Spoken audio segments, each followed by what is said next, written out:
Si vous avez regardé seulement les derniers kilomètres de cette étape, eh bien probablement avez-vous été surpris de ne pas voir de coureurs de la FDJ dans les différentes attaques qui ont émaillé le final. En fait, si vous vouliez voir les coureurs au trèfle, il fallait tout simplement venir un petit peu plus tôt devant votre poste de télévision. Plus tôt où ça, eh bien à mi-parcours, dans le col de la Serra.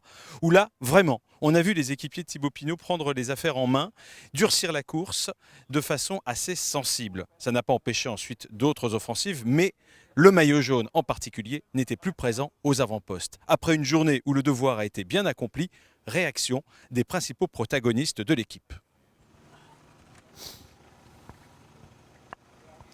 C'était une étape où il y avait plus à perdre qu'à gagner, non, finalement? Non, je rigole.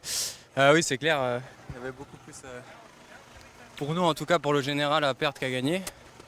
Même si c'était des grandes routes, voilà, la première semaine du Tour, c'est toujours piégeux. Donc, voilà, on avait à cœur de finir avec les meilleurs aujourd'hui avec Thibaut. Donc, on s'est bien articulé autour de lui. Et je pense que, voilà, à part quelques petites erreurs encore, on a quand même fait un bon travail.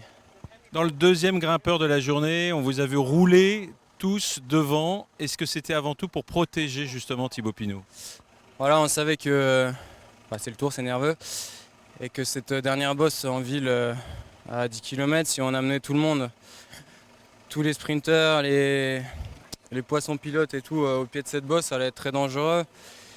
Et voilà, Thibaut il a encore du mal à se placer correctement, donc on a voulu aussi écrémer pour être plus tranquille dans le final. Voilà, ce qu'on voulait, c'est que Thibaut prenne pas de cassure. C'est fait. C'était un petit peu le mot d'ordre au briefing ce matin, j'imagine. Exactement, ouais, c'était juste de protéger Thibaut, d'écrémer parce qu'on sait que ce qu'on n'aime pas, c'est quand ça frotte et que c'est nerveux. Donc éliminer un maximum de sprinters pour que ça soit plus calme au final et ça s'est bien passé.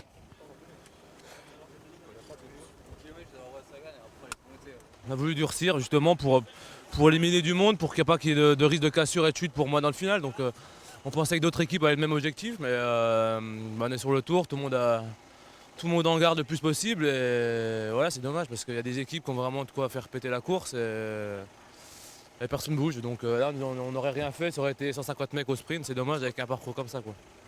Dans le final, dans la dernière bosse, c'est plutôt l'équipe Sky d'ailleurs que l'on a vu rouler. Ouais, après ils ont roulé pour pas se faire piéger, et c'est la meilleure tactique, ouais. Et cette attaque de Froome dans le final, vous en pensez quoi? Ouais, c'est une demi-attaque, je pense pas que son but c'est de prendre du temps maintenant, il veut se juger, il a des bonnes pattes et puis voilà.